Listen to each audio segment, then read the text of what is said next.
12. Bernard had to shout through the locked door. The savage would not open. "But everybody's there, waiting for you." "Let them wait," came back the muffled voice through the door. "But you know quite well, John, how difficult it is to sound persuasive at the top of one's voice. I asked them on purpose to meet you. You ought to have asked me first whether I wanted to meet them. But you always came before, John. That's precisely why I don't want to come again." "Just to please me," Bernard bellowingly wheedled. "Won't you come to please me?" "No." "Do you seriously mean it?" "Yes." Despairingly, "But what shall I do?" Bernard wailed. "Go to hell!" bawled the exasperated voice from within. "But the arch community songster of Canterbury is there tonight." Bernard was almost in tears. Ayatakwa. It was only in Zuni that the savage could adequately express what he felt about the arch community songster. "Hani," he added as an afterthought, and then, with what derisive ferocity, "Sunzesosina." And he spat on the ground, as Pope might have done. In the end Bernard had to slink back, diminished, to his rooms and inform the impatient assembly that the savage would not be appearing that evening. The news was received with indignation. The men were furious at having been tricked into behaving politely to this insignificant fellow with the unsavory reputation and the heretical opinions. The higher their position in the hierarchy, the deeper their resentment. "To play such a joke on me," the arch songster kept repeating, "on me." As for the women, they indignantly felt that they had been had on false pretenses had by a wretched little man who had had alcohol poured into his bottle by mistake by a creature with a gamma- physique. It was an outrage, and they said so, more and more loudly. The head mistress of Eton was particularly scathing. Lenina alone said nothing. Pale, her blue eyes clouded with an unwanted melancholy, she sat in a corner, cut off from those who surrounded her by an emotion which they did not share. She had come to the party filled with a strange feeling of anxious exultation. In a few minutes, she had said to herself, as she entered the room, "I shall be seeing him, talking to him, telling him," for she had come with her mind made up, "that I like him more than anybody I've ever known. And then perhaps he'll say—" What would he say? The blood had rushed to her cheeks. Why was he so strange the other night, after the Feelies? So queer. And yet I'm absolutely sure he really does rather like me. I'm sure. It was at this moment that Bernard had made his announcement: the savage wasn't coming to the party. Lenina suddenly felt all the sensations normally experienced at the beginning of a violent passion surrogate treatment: a sense of dreadful emptiness, a breathless apprehension, a nausea. Her heart seemed to stop beating. "Perhaps it's because he doesn't like me," she said to herself. And at once this possibility became an established certainty: John had refused to come because he didn't like her. He didn't like her. "It really is a bit too thick," the head mistress of Eton was saying to the director of crematoria and phosphorus reclamation. "When I think that I actually—" "Yes," came the voice of Fanny Crown, "it's absolutely true about the alcohol. Someone I know knew someone who was working in the embryo store at the time. She said to my friend, and my friend said to me." Too bad," said Henry Foster, sympathizing with the arch community songster. "It may interest you to know that our ex-director was on the point of transferring him to Iceland." Pierced by every word that was spoken, the tight balloon of Bernard's happy self-confidence was leaking from 1,000 wounds. Pale, distraught, abject and agitated, he moved among his guests, stammering incoherent apologies, assuring them that next time the savage would certainly be there, begging them to sit down and take a carotene sandwich, a slice of vitamin A pâté, a glass of champagne surrogate. They duly ate, but ignored him, drank and were either rude to his face or talked to one another about him, loudly and offensively, as though he had not been there. "And now, my friends," said the arch community songster of Canterbury, in that beautiful ringing voice with which he led the proceedings at Ford's Day celebrations, "now, my friends, I think perhaps the time has come." He rose, put down his glass, brushed from his purple viscose waistcoat the crumbs of a considerable collation, and walked towards the door. Bernard darted forward to intercept him. "Must you really, arch-songster? It's very early still. I'd hoped you would." Yes, what hadn't he hoped, when Lenina confidentially told him that the arch-community songster would accept an invitation if it were sent. "He's really rather sweet, you know." And she had shown Bernard the little golden zipper fastening in the form of a T which the arch-songster had given her as a memento of the weekend she had spent at Lambeth. To meet the arch-community songster of Canterbury and Mr. Savage. Bernard had proclaimed his triumph on every invitation card. But the Savage had chosen this evening of all evenings to lock himself up in his room, to shout Hanny. And even, it was lucky that Bernard didn't understand Zuni, Sun's Soc. What should have been the crowning moment of Bernard's whole career had turned out to be the moment of his greatest humiliation. "I'd so much hoped," he stammeringly repeated, looking up at the great dignitary with pleading and distracted eyes. "My young friend," said the arch-community songster in a tone of loud and solemn severity. There was a general silence. "Let me give you a word of advice." He wagged his finger at Bernard. "Before it's too late. A word of good advice." His voice became sepulchral. "Mend your ways, my young friend, mend your ways." He made the sign of the T over him and turned away. "Lenina, my dear," he called in another tone. "Come with me." Obediently, but unsmiling and, wholly insensible of the honor done to her, without elation, Lenina walked after him, out of the room. The other guests followed at a respectful interval. The last of them slammed the door. Bernard was all alone. Punctured, utterly deflated, he dropped into a chair and, covering his face with his hands, began to weep. A few minutes later, however, he thought better of it and took 4 tablets of soma. Upstairs in his room the Savage was reading Romeo and Juliet. Lenina and the arch-community songster stepped out onto the roof of Lambeth Palace. "Hurry up, my young friend, I mean, Lenina," called the arch-songster impatiently from the lift gates. Lenina, who had lingered for a moment to look at the moon, dropped her eyes and came hurrying across the roof to rejoin Hearn. A New Theory of Biology was the title of the paper which Mustafa Mond had just finished reading.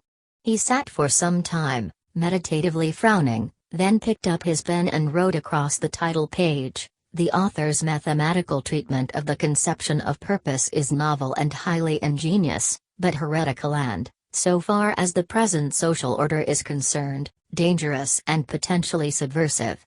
Not to be published." He underlined the words. "The author will be kept under supervision. His transference to the Marine Biological Station of St. Helena may become necessary." A pity, he thought, as he signed his name. It was a masterly piece of work. But once you began admitting explanations in terms of purpose, well, you didn't know what the result might be. It was the sort of idea that might easily decondition the more unsettled minds among the higher castes, make them lose their faith in happiness as the sovereign good and take to believing, instead, that the goal was somewhere beyond, somewhere outside the present human sphere, that the purpose of life was not the maintenance of well-being, but some intensification and refining of consciousness, some enlargement of knowledge. Which was, the controller reflected, quite possibly true.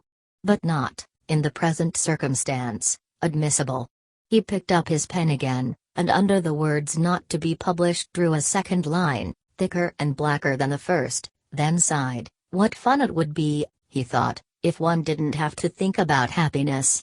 With closed eyes, his face shining with rapture, John was softly declaiming to vacancy, "Oh! She doth teach the torches to burn bright. It seems she hangs upon the cheek of night, like a rich jewel in an Ethiopsere, beauty too rich for use, for earth too dear." The golden tea lay shining on Lenina's bosom. Sportively, the arch-community songster caught hold of it, sportively he pulled. "I think," said Lenina suddenly, breaking a long silence, "I'd better take a couple of grams of soma." Bernard, by this time, was fast asleep and smiling at the private paradise of his dreams. Smiling, smiling.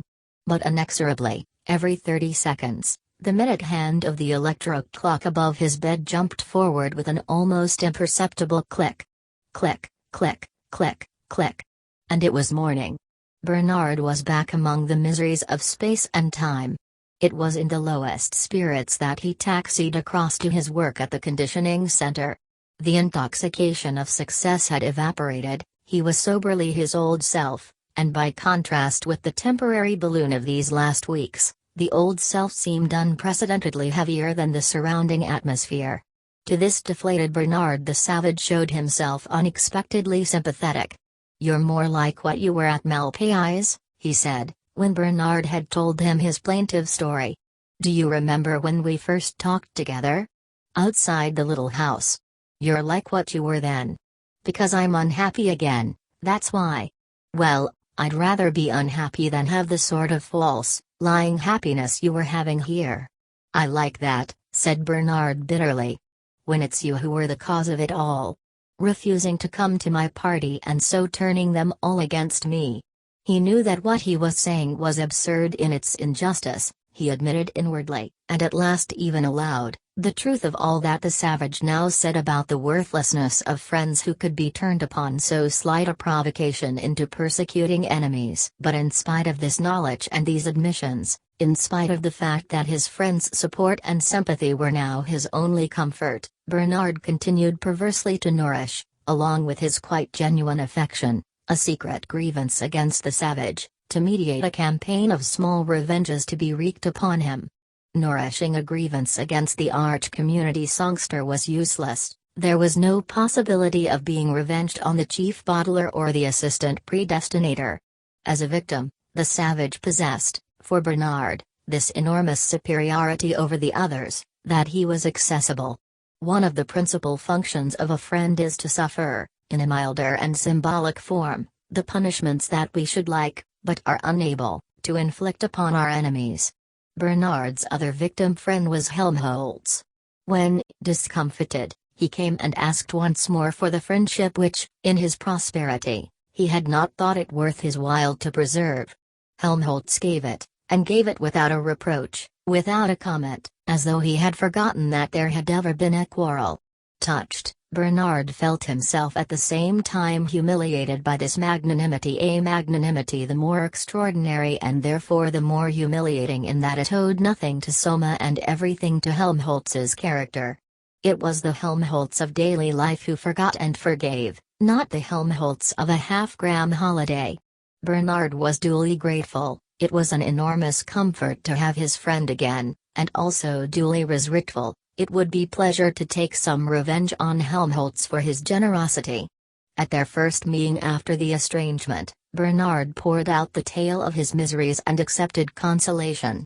It was not till some days later that he learned, to his surprise and with a twinge of shame, that he was not the only one who had been in trouble. Helmholtz had also come into conflict with authority. "It was over some rhymes," he explained. "I was giving my usual course of advanced emotional engineering for third-year students. 12 lectures, of which the 7th is about rhymes. On the use of rhymes in moral propaganda and advertisement, to be precise. I always illustrate my lecture with a lot of technical examples. This time I thought I'd give them one I'd just written myself. Pure madness, of course, but I couldn't resist it." He laughed. "I was curious to see what their reactions would be. Besides," he added more gravely, "I wanted to do a bit of propaganda, I was trying to engineer them into feeling as I'd felt when I wrote the rhymes." Ford. He laughed again. What an outcry there was. The principal had me up and threatened to hand me the immediate sack. "LM a marked man. But what were your rhymes?" Bernard asked. "They were about being alone." Bernard's eyebrows went up. "I'll recite them to you, if you like." And Helmholtz began, "Yesterday's committee, sticks, but a broken drum, midnight in the city, flutes in a vacuum, shut lips, sleeping faces, every stopped machine, the dumb and littered places where crowds have been. All silences rejoice, weep, loudly or low, speak but with the voice of whom, I do not know. Absence, say, of Susan's, Absinia Vigeria's arms and respective bosoms, lips and, posteriors, slowly form a presence, whose. And, I ask, of what so absurd an essence, that something, which is not, nevertheless should populate empty night more solidly than that with which we copulate, why should it seem so squalidly? Well, I gave them that as an example, and they reported me to the principal. I'm not surprised, said Bernard. It's flatly against all their sleep teaching. Remember, they've had at least 250,000 warnings against solitude. I know. But I thought I'd like to see what the effect would be. Well, you've seen now. Helmholtz only laughed. I feel, he said, after a silence, as though I were just beginning to have something to write about. As though I were beginning to be able to use that power I feel I've got inside me, that extra, latent power. Something seems to be coming to me. In spite of all his troubles, he seemed, Bernard thought, profoundly happy. Helmholtz and the savage took to one another at once. So cordially indeed that Bernard felt a sharp pang of jealousy. In all these weeks he had never come to so close an intimacy with the savage as Helmholtz immediately achieved. Watching them, listening to their talk, he found himself sometimes resentfully wishing that he had never brought them together. He was ashamed of his jealousy and alternately made efforts of will and took soma to keep himself from feeling it. But the efforts were not very successful, and between the soma holidays there were, of necessity, intervals. The odious sentiment kept on returning. At his third meeting with the savage, Helmholtz recited his rhymes on solitude. What do you think of them? He asked when he had done. The savage shook his head. Listen to this, was his answer, and unlocking the drawer in which he kept his mouse-eaten book, he opened and read, Let the bird of loudest lay on the sole Arabian tree, herald sad and trumpet be. Helmholtz listened with a growing excitement. At sole Arabian tree he started, at thou shrieking harbinger he smiled with sudden pleasure, at every fowl of tyrant wing the blood rushed up into his cheeks, but at defunctive music he turned pale and trembled with an unprecedented emotion. The savage read on, property was thus appalled, that the self was not the same, single nature's double name neither two nor one was called reason in itself confounded saw division grow together. Orgy porgy, said Bernard, interrupting the reading with a loud, unpleasant laugh. It's just a solidarity service hymn. He was revenging himself on his two friends for liking one another more than they liked him. In the course of their next 2 or 3 meetings he frequently repeated this little act of vengeance. It was simple and, since both Helmholtz and the savage were dreadfully pained by the shattering and defilement of a favorite poetic crystal, extremely effective. In the end, Helmholtz threatened to kick him out of the room if he dared to interrupt again. And yet, strangely enough, the next interruption, the most disgraceful of all, came from Helmholtz himself. The savage was reading Romeo and Juliet aloud, reading, for all the time he was seeing himself as Romeo and Lenina as Juliet, with an intense and quivering passion. Helmholtz had listened to the scene of the lovers' first meeting with a puzzled interest. The scene in the orchard had delighted him with its poetry, but the sentiments expressed had made him smile. Getting into such a state about having a girl, it seemed rather ridiculous. But, taken detail by verbal detail, what a superb piece of emotional engineering. That old fellow, he said, he makes our best propaganda technicians look absolutely silly.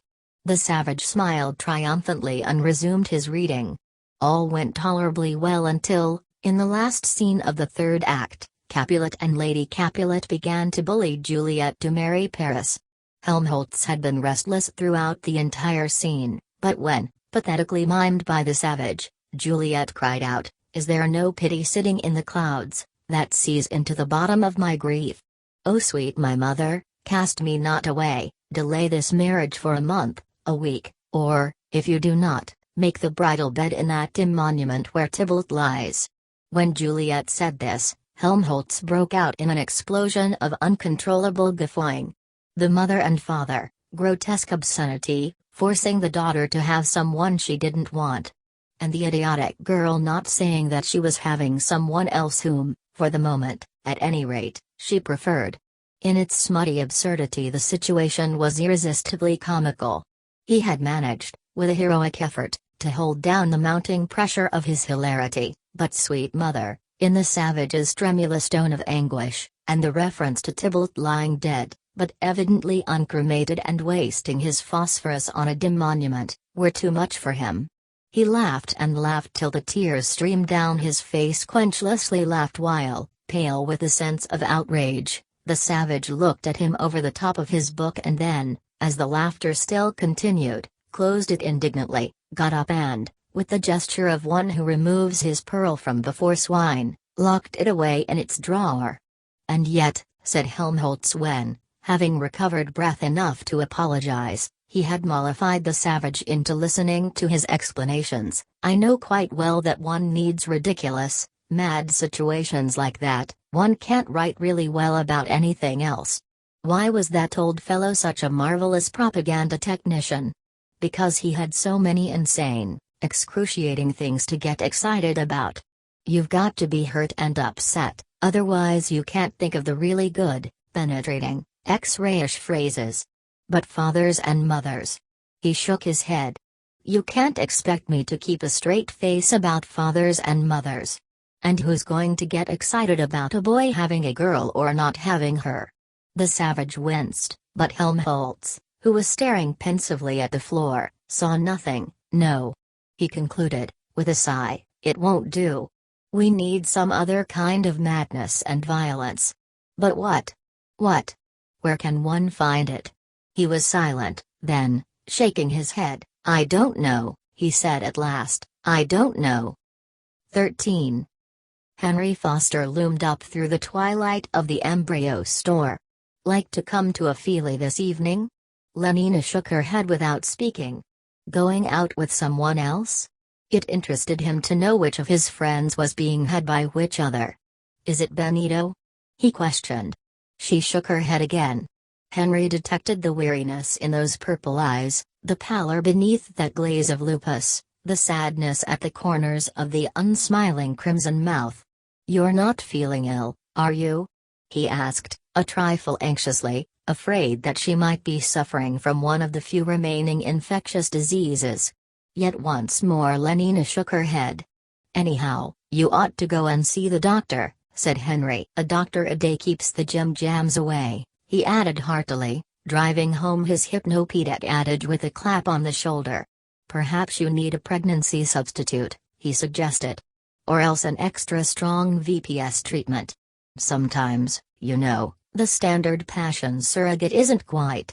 "Oh, for Ford's sake," said Lenina, breaking her stubborn silence, "shut up." And she turned back to her neglected embryos.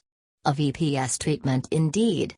She would have laughed, if she hadn't been on the point of crying. As though she hadn't got enough V.P. of her own. She sighed profoundly as she refilled her syringe. "John," she murmured to herself, "John." Then my Ford, she wondered, have I given this one its sleeping sickness injection, or haven't I? She simply couldn't remember. In the end, she decided not to run the risk of letting it have a second dose, and moved down the line to the next bottle. 22 years, 8 months, and 4 days from that moment, a promising young Alpha-administrator at Mwanza was to die of trypanosomiasis, the first case for over half a century. Sighing, Lenina went on with her work. An hour later, in the changing room, Fanny was energetically protesting. "But it's absurd to let yourself get into a state like this. Simply absurd," she repeated. "And what about? A man, one man. But he's the one I want. As though there weren't millions of other men in the world. But I don't want them." "How can you know till you've tried?" "I have tried." "But how many?" asked Fanny, shrugging her shoulders contemptuously. "1, 2? Dozens." But, shaking her head, "It wasn't any good," she added. "Well, you must persevere," said Fanny sententiously. But it was obvious that her confidence in her own prescriptions had been shaken. Nothing can be achieved without perseverance. "But meanwhile, don't think of him." "I can't help it." "Take Soma, then." "I do." "Well, go on."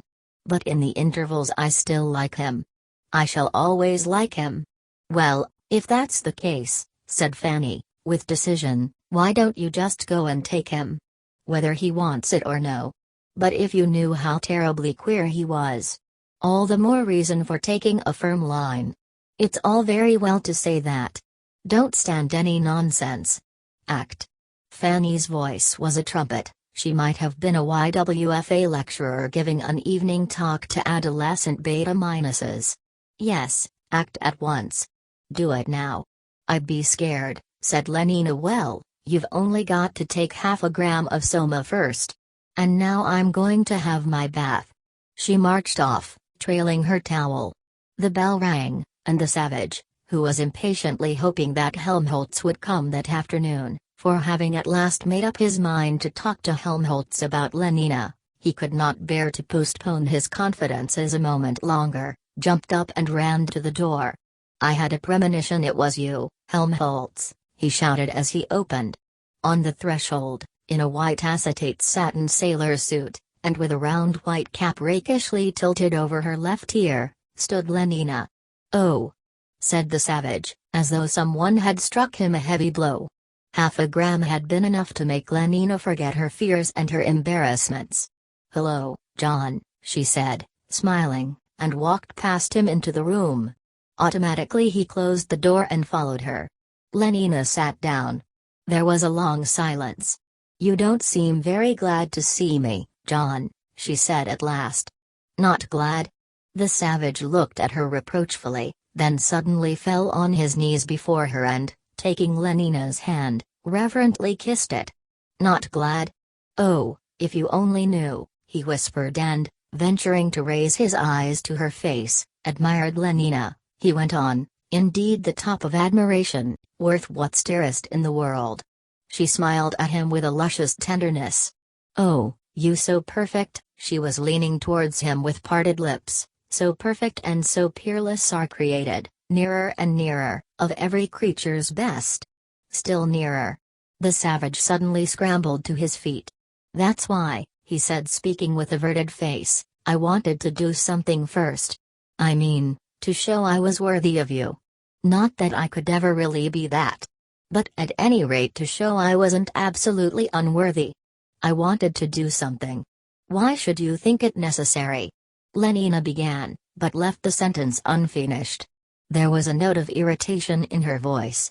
When one has leant forward, nearer and nearer, with parted lips only to find oneself, quite suddenly, as a clumsy oaf scrambles to his feet, leaning towards nothing at all, well, there is a reason, even with half a gram of soma circulating in one's bloodstream, a genuine reason for annoyance. At Malpais, the savage was incoherently mumbling, you had to bring her the skin of a mountain lion, I mean, when you wanted to marry someone. Or else a wolf. There aren't any lions in England, Lenina almost snapped. And even if there were, the savage added, with sudden contemptuous resentment, people would kill them out of helicopters, I suppose, with poison gas or something. I wouldn't do that, Lenina. He squared his shoulders, he ventured to look at her and was met with a stare of annoyed incomprehension. Confused, I'll do anything, he went on, more and more incoherently. Anything you tell me. There be some sports are painful, you know. But their labor delight in them sets off. That's what I feel. I mean, I'd sweep the floor if you wanted. But we've got vacuum cleaners here, said Lenina in bewilderment. It isn't necessary. No, of course it isn't necessary. But some kinds of baseness are nobly undergone. I'd like to undergo something nobly. Don't you see? But if there are vacuum cleaners. That's not the point. And epsilon semi-morons to work them, she went on, well, really, why? Why? But for you. Just to show that I. And what on earth vacuum cleaners have got to do with lions? To show how much? Or lions with being glad to see me? She was getting more and more exasperated. How much I love you, Lenina, he brought out almost desperately. An emblem of the inner tide of startled elation, the blood rushed up into Lenina's cheeks. Do you mean it, John? But I hadn't meant to say so, cried the savage, clasping his hands in a kind of agony. Not until. Listen, Lenina, in Malpais people get married. Get what? The irritation had begun to creep back into her voice. What was he talking about now? For always. They make a promise to live together for always. What a horrible idea. Lenina was genuinely shocked. Outliving beauties outward with a mind that cloth renews swifter than blood decays. What? It's like that in Shakespeare too. If thou cost break her virgin not before all sanctimonious ceremonies may with full and holy rite. For Ford's sake, John, talk sense. I can't understand a word you say. First it's vacuum cleaners, then it's knots. You're driving me crazy. She jumped up and, as though afraid that he might run away from her physically, as well as with his mind, caught him by the wrist. Answer me this question, do you really like me, or don't you? There was a moment's silence, then, in a very low voice, I love you more than anything in the world, he said. Then why on earth didn't you say so? She cried, and so intense was her exasperation that she drove her sharp nails into the skin of his wrist. Instead of driveling away about knots and vacuum cleaners and lions, and making me miserable for weeks and weeks. She released his hand and flung it angrily away from her. If I didn't like you so much, she said, I'd be furious with you. And suddenly her arms were round his neck, he felt her lips soft against his own. So deliciously soft, so warm and electric that inevitably he found himself thinking of the embraces in 3 weeks in a helicopter. Ooh. Ooh. The stereoscopic blonde Endon. The more than real blackamoor. Horror, horror, horror. He fired to disengage himself, but Lenina tightened her embrace. Why didn't you say so? She whispered, drawing back her face to look at him. Her eyes were tenderly reproachful. The murkiest den, the most opportune place, the voice of conscience thundered poetically. The strongest suggestion our worser genius shall never melt mine honor into lust. Never, never. He resolved. You silly boy. She was saying. I wanted you so much. And if you wanted me too, why didn't you? But, Lenina. He began protesting, and as she immediately untwined her arms, as she stepped away from him, he thought, for a moment, that she had taken his unspoken hint. But when she unbuckled her white patent cartridge belt and hung it carefully over the back of a chair, he began to suspect that he had been mistaken. Lenina. He repeated apprehensively. She put her hand to her neck and gave a long vertical pull, her white sailor's blouse was ripped to the hem, suspicion condensed into a too solid certainty. Lenina, what are you doing? Zip, zip. Her answer was wordless. She stepped out of her bell-bottom trousers. Her zippicametinks were a pale shell pink. The arch community songster's golden tea dangled at her breast. For those milk paps that through the window bars bore at men's eyes the singing, thundering, magical words made her seem doubly dangerous, doubly alluring. Soft, soft, but how piercing. Boring and drilling into reason, tunneling through resolution. The strongest oaths are straw to the fire the blood. Be more abstemious, or else. Zip. The rounded pinkness fell apart like a neatly divided apple. A wriggle of the arms, a lifting first of the right foot, then the left, the zippicametinks were lying lifeless and as though deflated on the floor. Still wearing her shoes and socks, and her rakishly tilted round white cap, she advanced towards him. Darling. Darling. If only you'd said so before. She held out her arms. But instead of also saying darling, and holding out his arms, the savage retreated in terror, flapping his hands at her as though he were trying to scare away some intruding undangerous animal. 4 backwards steps, and he was brought to bay against the wall. Sweet. Said Lenina and, laying her hands on his shoulders, pressed herself against him. Put your arms round me, she commanded. Hug me till you drug me, honey. She too had poetry at her command, knew words that sang and were spells and beat drums. Kiss me, she closed her eyes, she let her voice sink to a sleepy murmur, kiss me till I'm in a coma. Hug me, honey, snuggly. The savage caught her by the wrists, tore her hands from his shoulders, thrust her roughly away at arm's length. "Ow, you're hurting me, you're... Oh." She was suddenly silent. Terror had made her forget the pain. Opening her eyes, she had seen his face. No, not his face, a ferocious stranger's, pale, distorted, twitching with some insane, inexplicable fury. Aghast, "But what is it, John?" she whispered. He did not answer, but only stared into her face with those mad eyes. The hands that held her wrists were trembling. He breathed deeply and irregularly. Faint almost to imperceptibility, but appalling, she suddenly heard the netting of his teeth. "What is it?" she almost screamed. And as though awakened by her cry, he caught her by the shoulders and shook her. "Whore!" he shouted. "Whore! Impudent strumpet!" "Oh, don't, she protested in a voice made grotesquely tremulous by his shaking. "Whore! Please! Damned whore! A gram is better," she began. The savage pushed her away with such force that she staggered and fell. "Go," he shouted, standing over her menacingly, "get out of my sight or I'll kill you." He clenched his fists. Lenina raised her arm to cover her face. "No, please don't, John. Hurry up. Quick." One arm still raised, and following his every movement with a terrified eye, she scrambled to her feet and still crouching, still covering her head, made a dash for the bathroom. The noise of that prodigious slap by which her departure was accelerated was like a pistol shot. "Ow!" Lenina bounded forward. Safely locked into the bathroom, she had leisure to take stock of her injuries.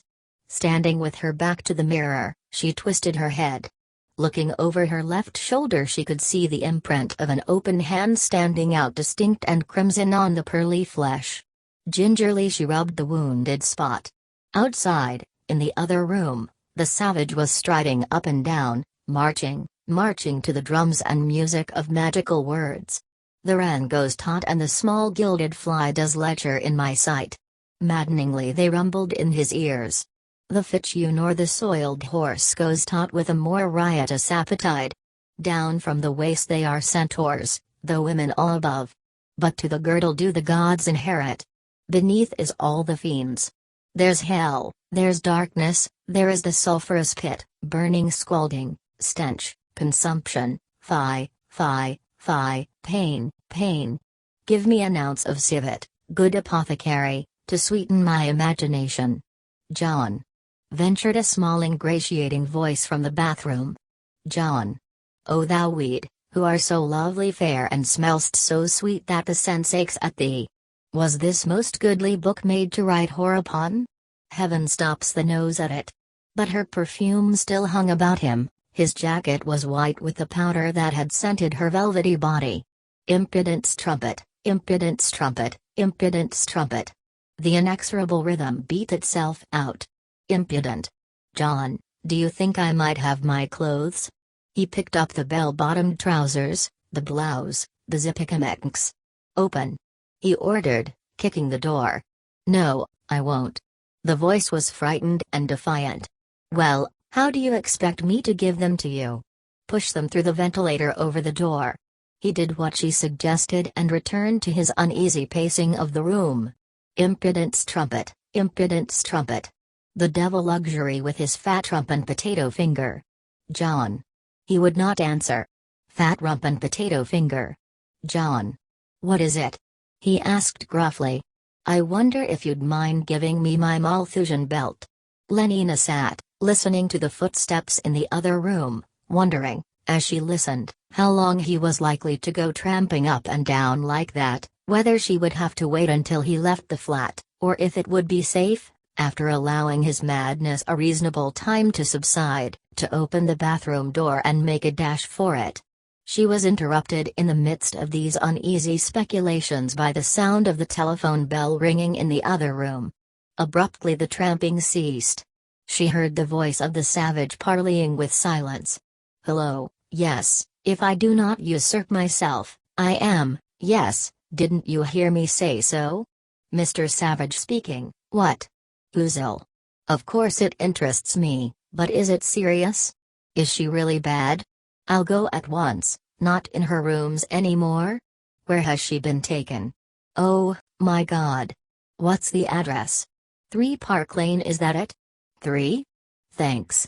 Lenina heard the click of the replaced receiver, then hurrying steps. A door slammed. There was silence. Was he really gone?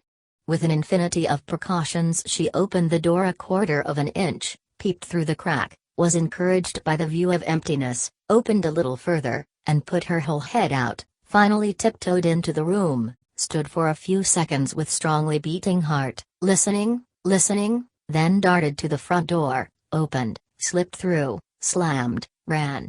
It was not till she was in the lift and actually dropping down the well that she began to feel herself secure. 14. The Park Lane Hospital for the Dying was a 60-story tower of primrose tiles. As the savage stepped out of his taxicopter, a convoy of gaily colored aerial hearses rose whirring from the roof and darted away across the park, westwards, bound for the Slough crematorium. At the lift gates the presiding porter gave him the information he required, and he dropped down to Ward 81, a galloping senility ward, the porter explained, on the 17th floor. It was a large room bright with sunshine and yellow paint, and containing 20 beds, all occupied. Linda was dying in company and with all the modern conveniences. The air was continuously alive with gay synthetic melodies. At the foot of every bed, confronting its moribund occupant, was a television box.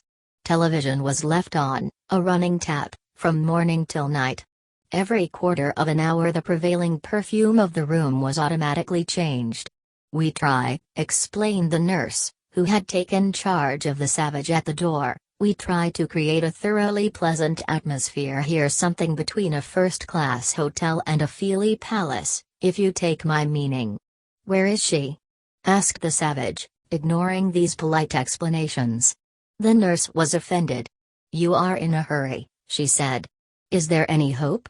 he asked. "You mean, of her not dying?" He nodded. "No, of course there isn't. When somebody's sent here, there's no." Startled by the expression of distress on his pale face, she suddenly broke off. "Why, whatever is the matter?" she asked. She was not accustomed to this kind of thing in visitors. Not that there were many visitors anyhow, or any reason why there should be many visitors. "You're not feeling ill, are you?" He shook his head. "She's my mother," he said in a scarcely audible voice. The nurse glanced at him with startled, horrified eyes, then quickly looked away. From throat to temple she was all one hot blush. "Take me to her," said the savage, making an effort to speak in an ordinary tone. Still blushing, she led the way down the ward. Faces still fresh and unwithered, for senility galloped so hard that it had no time to age the cheeks, only the heart and brain, turned as they passed. Their progress was followed by the blank, incurious eyes of second infancy. The savage shuddered as he looked. Linda was lying in the last of the long row of beds, next to the wall. Propped up on pillows, she was watching the semi-finals of the South American Reman Surface Tennis Championship, which were being played in silent and diminished reproduction on the screen of the television box at the foot of the bed. Hither and thither across their square of illuminated glass the little figures noiselessly darted, like fish in an aquarium, the silent but agitated inhabitants of another world. Linda looked on, vaguely and uncomprehendingly smiling. Her pale, bloated face wore an expression of imbecile happiness. Every now and then her eyelids closed, and for a few seconds she seemed to be dozing. Then with a little start she would wake up again, wake up to the aquarium antics of the tennis champions, to the Supervox Whirla Syriana rendering of "Hug Me Till You Drug Me, Honey," to the warm draft of verbena that came blowing through the ventilator above her head, would wake to these things, or rather to a dream of which these things, transformed and embellished by the soma in her blood, were the marvelous constituents, and smile once more her broken and discolored smile of infantile contentment.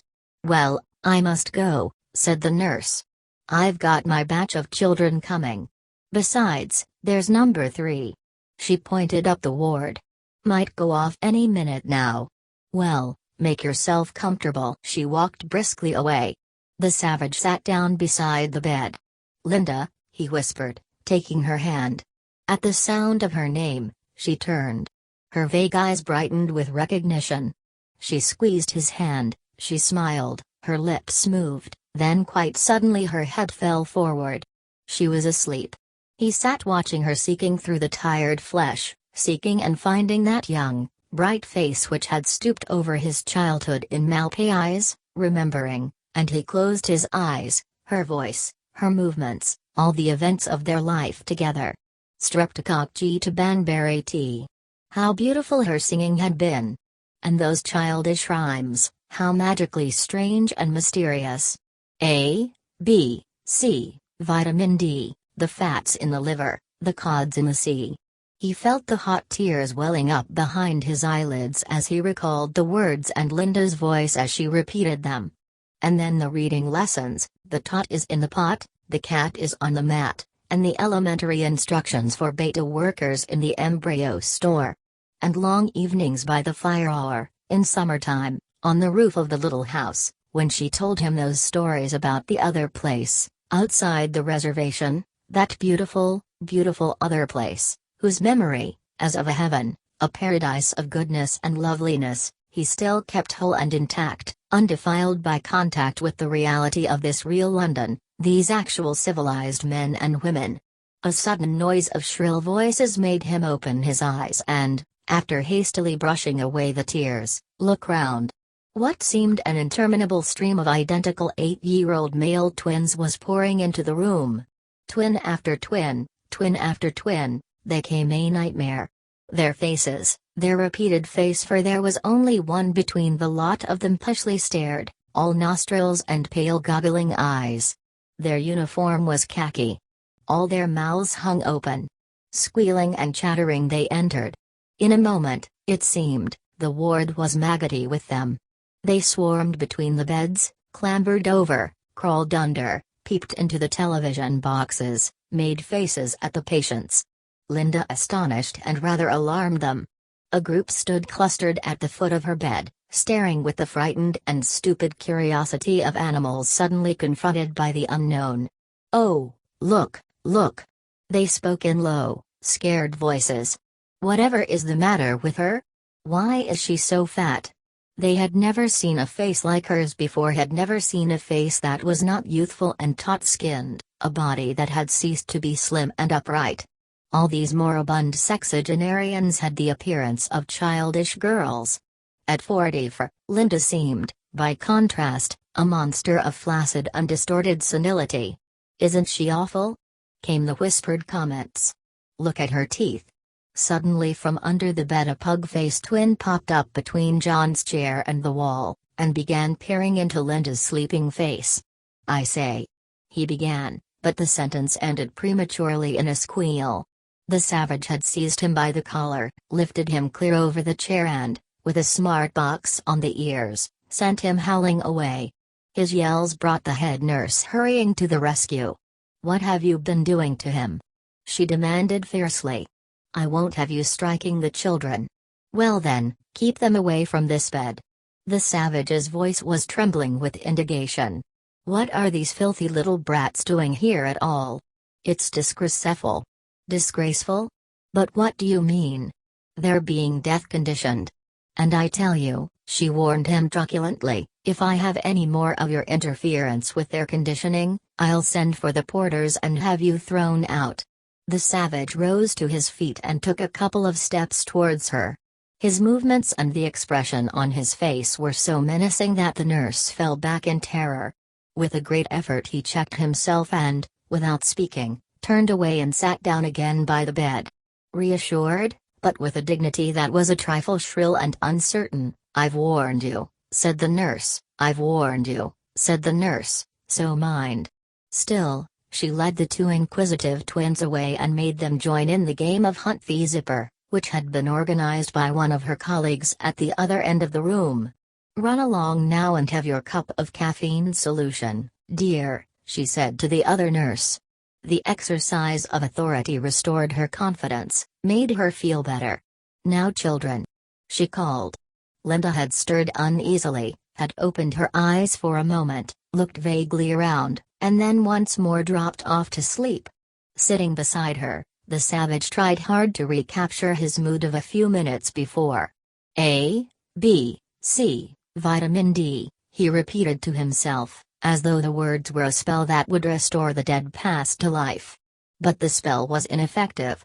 Obstinately the beautiful memories refused to rise. There was only a hateful resurrection of jealousies and uglinesses and miseries. Pope with the blood trickling down from his cut shoulder, and Linda hideously asleep, and the flies buzzing round the spilt mezcal on the floor beside the bed, and the boys calling those names as she passed. Ah, no, no. He shut his eyes, he shook his head in strenuous denial of these memories. A, B, C, vitamin D. He tried to think of those times when he sat on her knees and she put her arms about him and sang, over and over again, rocking him to sleep. A, B, C, vitamin D, vitamin D, vitamin D.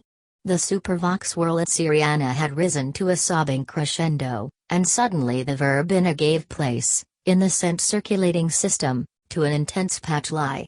Linda stirred, woke up, stared for a few seconds bewilderedly at the semi-finalists, then, lifting her face, sniffed once or twice at the newly perfumed air and suddenly smiled a smile of childish ecstasy.